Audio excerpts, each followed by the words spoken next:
Welcome to this step-by-step guide on installing Xcode on a Mac using macincloud.com.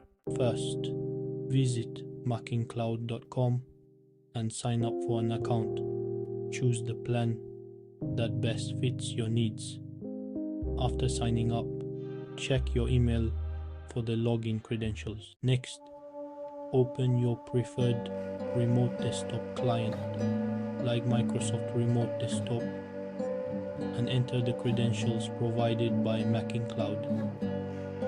Connect to your Mac in the cloud. Once connected, open the App Store from the dock. In the search bar, type Xcode and hit enter. Click on the Xcode app in the search results and then click the Get button followed by Install. You may need to enter your Apple ID and password.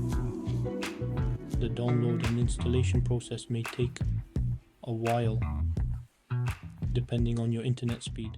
Launch Xcode and you're all set to start developing your iOS, macOS, watchOS or tvOS applications. Thank you for watching this tutorial. If you found it helpful, please like and subscribe for more tech guides.